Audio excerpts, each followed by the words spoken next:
Scaling Up: How a Few Companies Make It, and Why the Rest Don't, by Verne Harnish. Introduction. Picture this. It's 1999. A man named Alan Rudy is sitting in his office. On paper, he's a success. He's the CEO of a fast-growing company, a mail-order medical supply firm. This is the dream, right? To build something from nothing and watch it grow bigger and bigger. But Alan isn't feeling the dream. In fact, he's miserable. He's angry all the time. He just canceled a ski trip with his father and brothers, the first one they'd planned in 10 years, because the business felt like it would fall apart without him. He's putting in 80-hour work weeks, not out of passion, but just to keep things from exploding. His employees are literally getting into fistfights in the parking lot. And then, the final blow. His CFO walks in on March 30th and tells him the company made a profit of $300,000 for the quarter. Great news, but 2 days later, the CFO comes back, head down, and admits he made a mistake. They hadn't made a profit. They had actually lost $350,000. For a few hours, Alan thought it was an elaborate April Fool's joke. It wasn't. He asked himself a question that so many entrepreneurs whisper in the dead of night. Wasn't I supposed to be making more money and having more fun, the bigger the company got? This is the great paradox of growth. The belief that as you add more people, more customers, and more resources, things should get easier. But they don't. They get harder. More complex. The dream you started in your garage turns into a nightmare you can't control. What if there was a blueprint, a set of proven habits and simple, powerful tools that could turn that chaos back into clarity, a way to scale your business without scaling your stress? Today, we're going to explore that blueprint. It's a book that has been the secret weapon for over 40,000 companies around the world, from scrappy startups to billion-dollar giants. It's called Scaling Up, by Verne Harnish. This isn't just a business book. It's a field manual for navigating the treacherous journey from a small startup to an industry-dominating force. And by the end of our time together, you'll understand the 4 critical decisions that separate the companies that make it from all the rest that don't. Book summary. So, let's start with a simple truth that Verne Harnish lays out right at the beginning. Every company follows a predictable life cycle. It looks like an S-shaped curve. You have the startup phase, where everything is exciting and new. You're like a little mouse, quick and nimble. Then, if you're lucky, you hit the scale-up phase. This is where you become what Harnish calls a gazelle, a fast-growing, high-impact company. This is the sweet spot. But this is also where things get dangerous.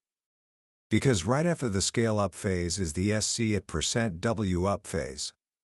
The gazelle grows into a slow, bureaucratic elephant, or worse, it stalls out completely and fails to scale.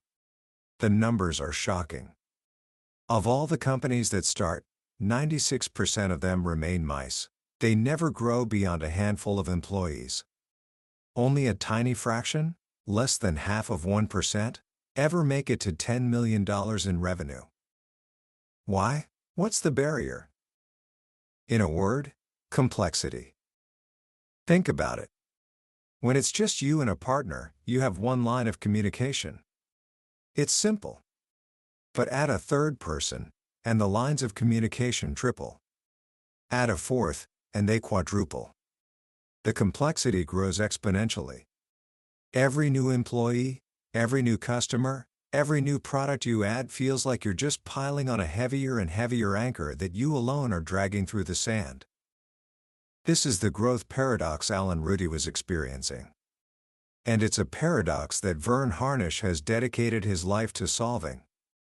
He says that to break through this complexity and successfully scale, you must get just 4 big decisions right. Everything, and he means everything, in a growing business comes down to these 4 decisions: people, strategy, execution, and cash. Get these 4 right, and you create a business that is not only successful but also fun to run. Get any one of them wrong, and you'll find yourself stuck, stressed, and wondering why things are so hard.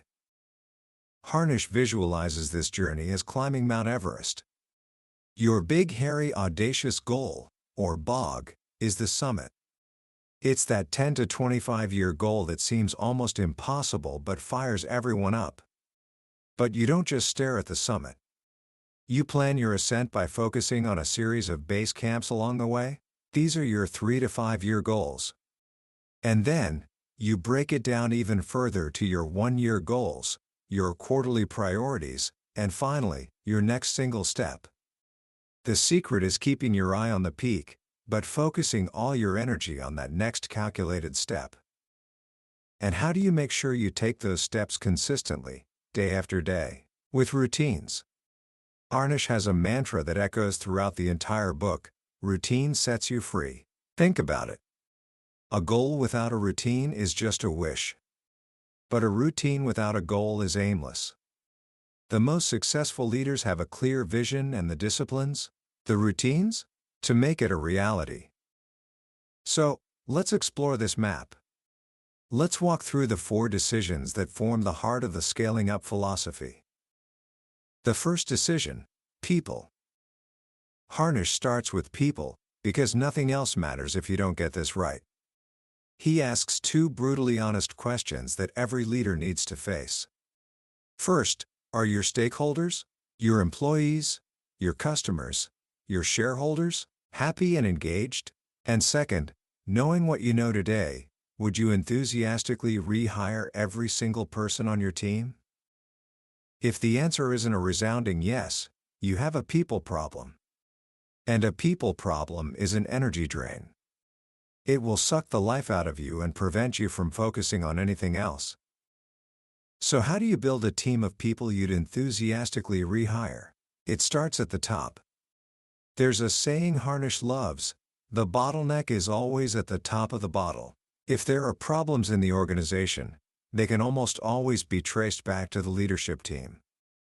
To fix this, he introduces 2 simple but profound 1-page tools. The first is the Function Accountability Chart, or the FACE. This isn't your typical, complicated org chart with a bunch of titles. The FACE lists all the key functions that need to happen in any business: marketing, sales, operations, finance, and so on. Your job is to put one, and only one, person's name next to each function. Who is ultimately accountable for that seat? The power of this tool is in what it reveals. You might find 2 people think they're in charge of sales, which means no one is. You might find one person's name in 8 different boxes, which means they're on a path to burnout. Or you might find empty boxes, functions that everyone thought someone else was handling. It forces clarity. It ends the story of everybody, somebody, anybody, and nobody, where an important job needed to be done. Everybody was sure somebody would do it, anybody could have, but nobody did. The second tool is the Process Accountability Chart, or PACE. While the FACE looks at vertical accountability within functions, the PACE looks at horizontal accountability. It maps out the 4 to 9 key processes that drive your business, like how you generate a lead and turn it into a sale, or how you hire and onboard a new employee. Again, you assign one person to be accountable for the health of each process as it flows across the company. Together, the FACE and the PACE ensure that you have the right people doing the right things, and that the work flows smoothly without drama. But having the right chart is one thing. How do you find the right people to put on it? Harnish says recruiting is a marketing function. The best people are probably already working somewhere else, and you need to give them a compelling reason to join you. This is where you have to get creative.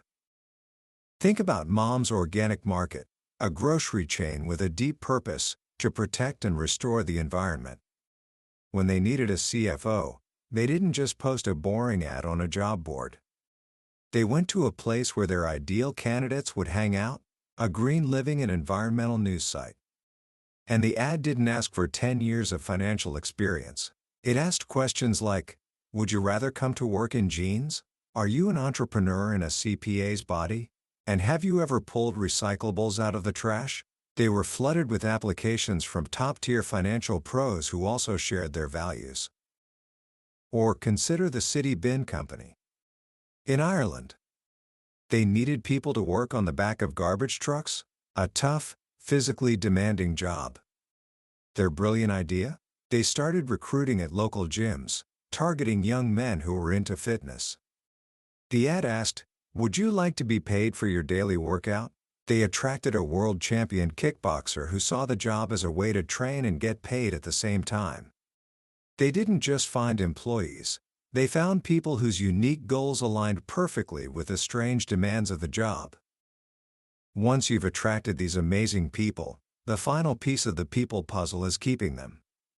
And the secret to that is turning your managers into great coaches. People join companies, but they leave managers. Harnish outlines 5 activities of great coaches, but the most powerful one is this: help people play to their strengths. A strength isn't just something you're good at. It's something that gives you energy.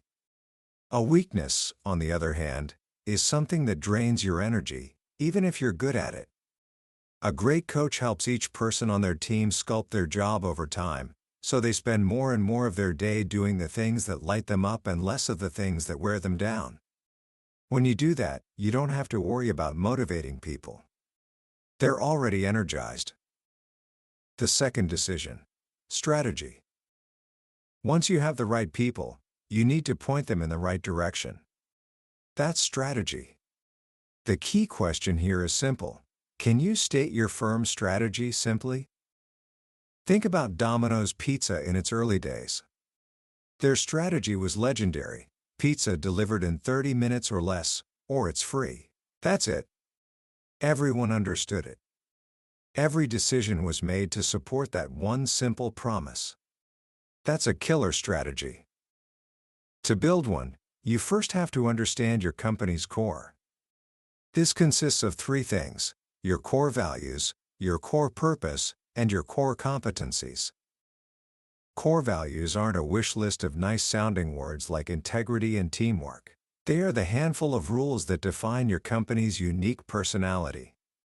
They are discovered, not created.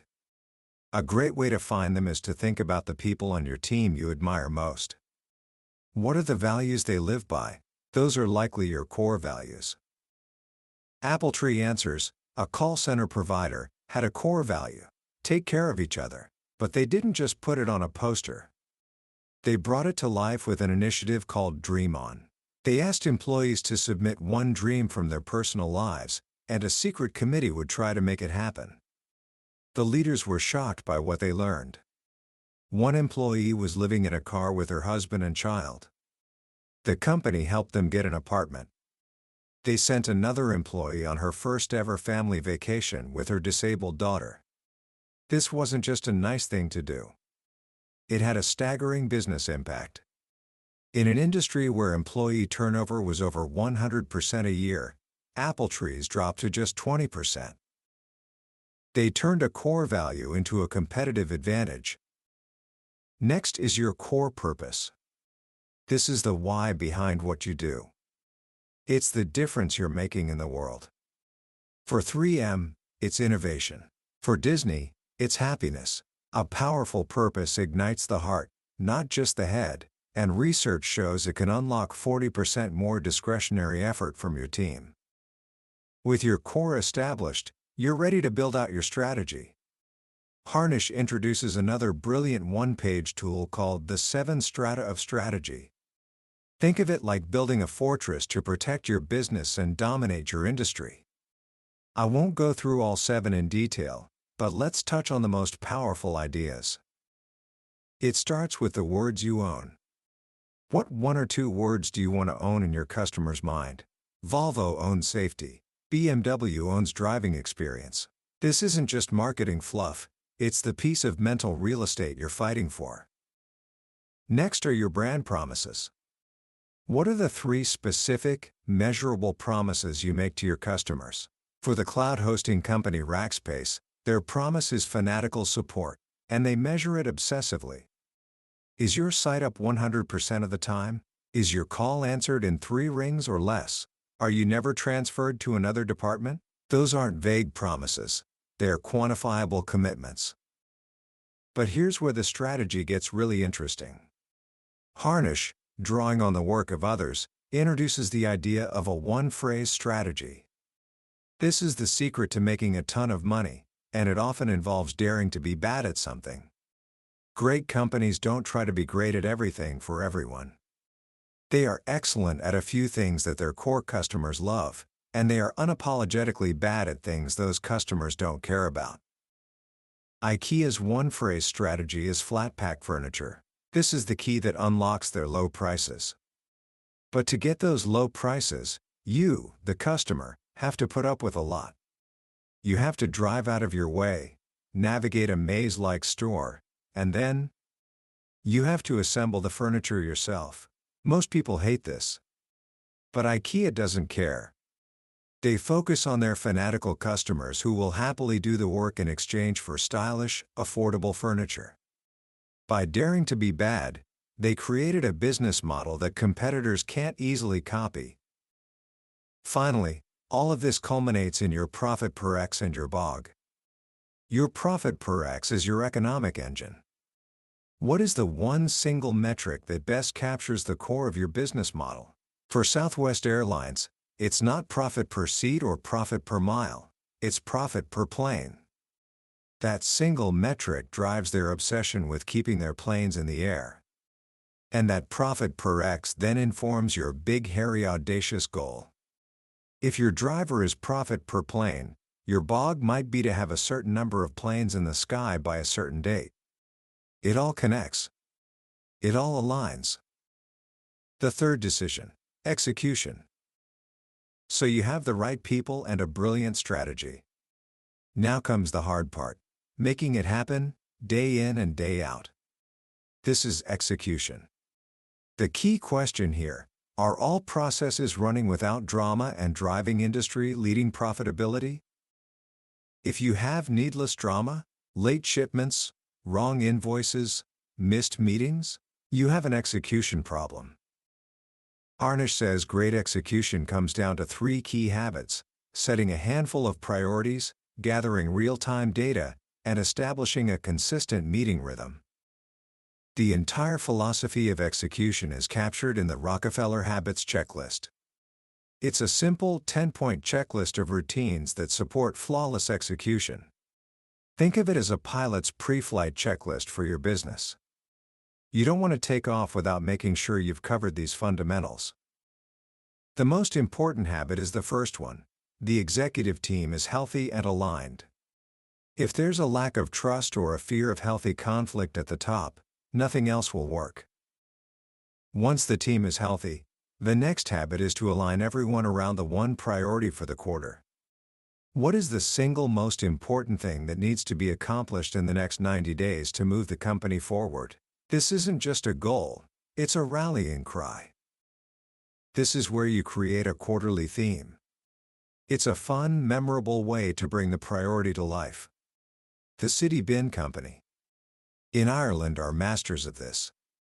When they needed to attract 10,000 new customers from a competitor, they launched a theme called Saving Mrs.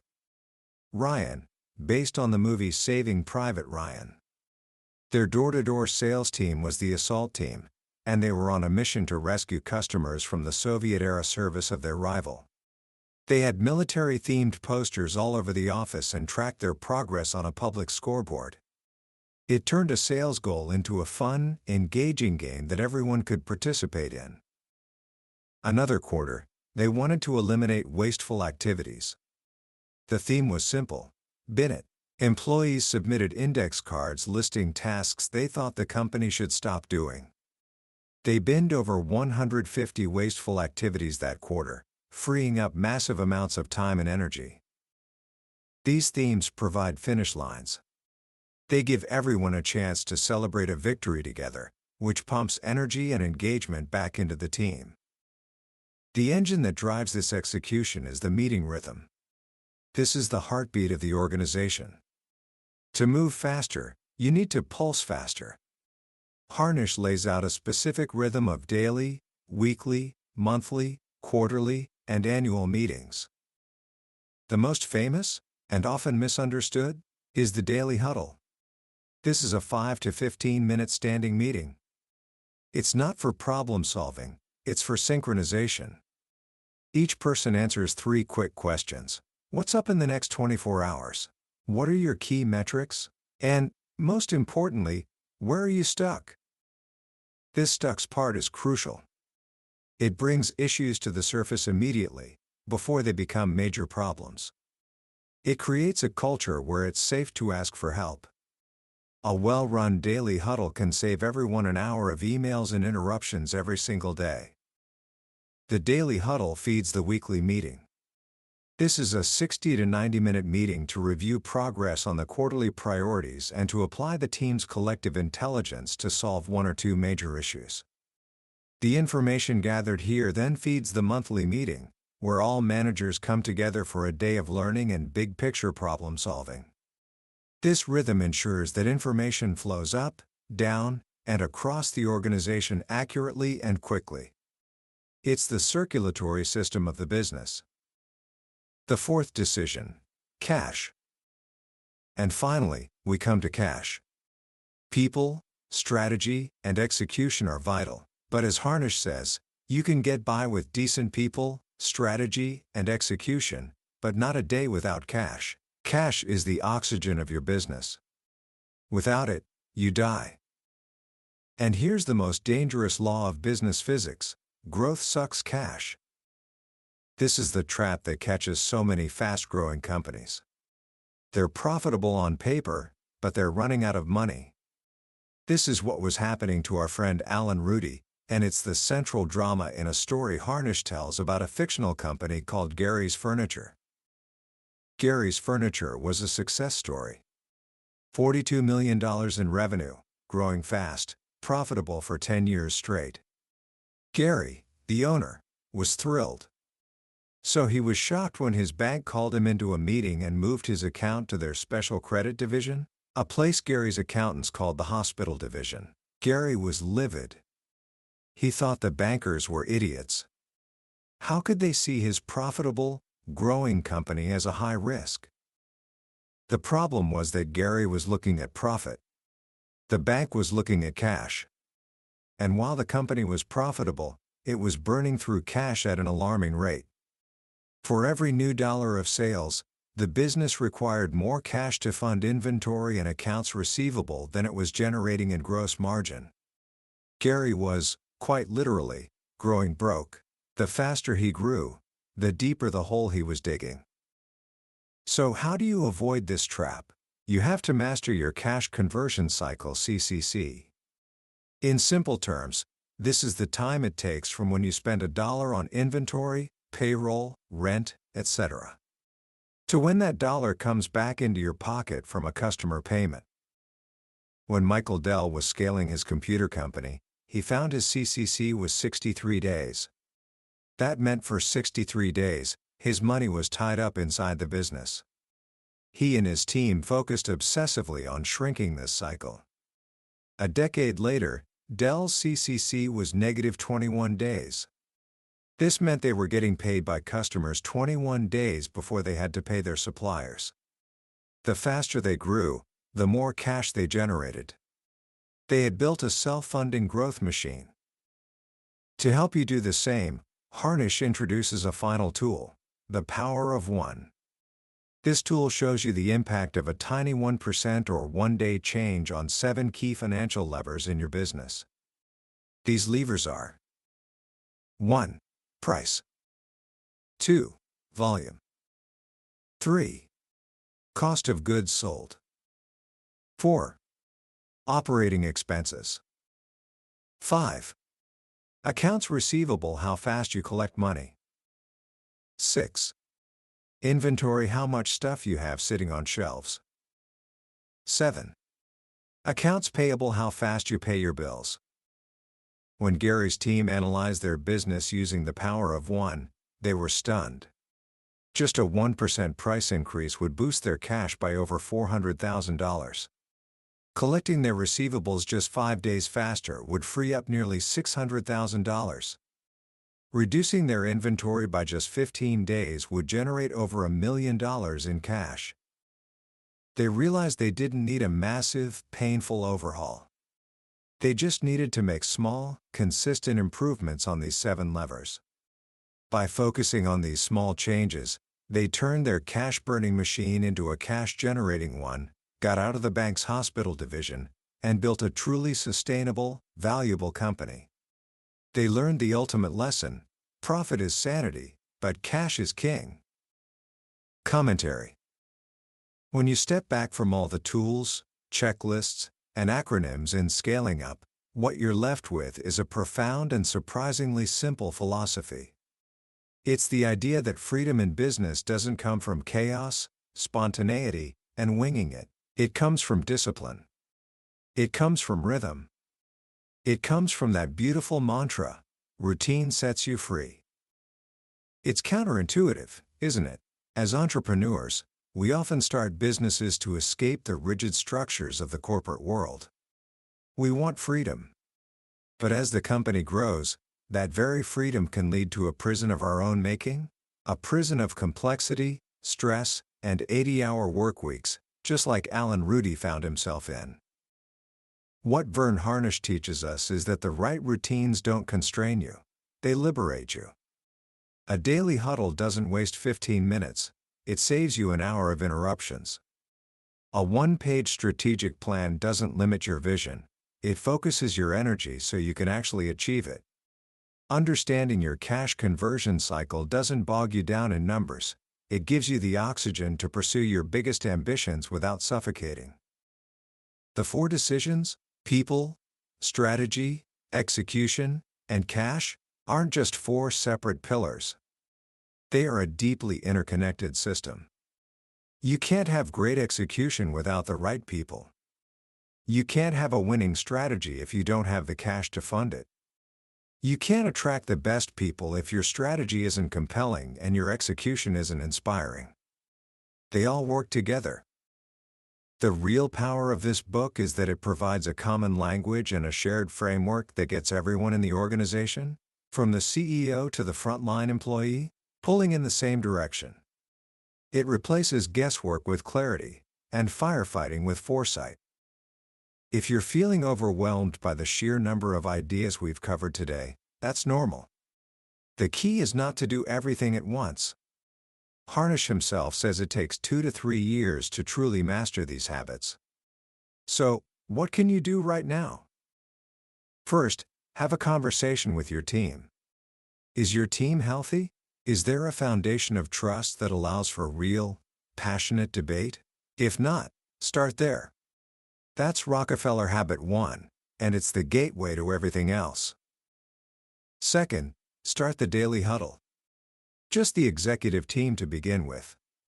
5 minutes. What's up? What are the numbers? Where are you stuck? It's the simplest and fastest way to improve communication and alignment. And third, pick one thing. Just one. What is the single biggest bottleneck? The single biggest rock in your shoe that's holding your business back right now? Make that your one priority for the next 90 days. Wrap a fun theme around it. Put a scoreboard on the wall. And celebrate like crazy when you achieve it. Build that muscle of focused, collective effort. Scaling Up is more than a business book. It's an operating system for growth.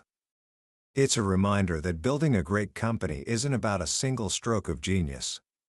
It's about the relentless, disciplined execution of a few fundamental principles, day after day, week after week, until they become the very heartbeat of your organization. That was a deep dive into Scaling Up by Verne Harnish. We've explored the core principles today, but I have to be honest with you, a summary can only scratch the surface. The real transformation happens when you engage with the material yourself. It's in the quiet moments of reading, when a particular story or a simple tool suddenly clicks and illuminates a problem you've been wrestling with for months. This summary is your map, but the book is the journey. If any of the ideas we've discussed, the 4 decisions, the Rockefeller Habits, the power of routine, have resonated with you, I truly encourage you to grab a copy. Reading it isn't just about learning business theory, it's about gaining a practical, actionable toolkit that can genuinely change how you build and lead. The link to the book is in the description below. Also, if you found this summary valuable and it sparked some new ideas for you, please consider hitting that like button and subscribing to the channel. It lets us know we're on the right track and ensures you won't miss our next exploration into another life-changing book from the billionaire's bookshelf. Let's keep learning and growing together.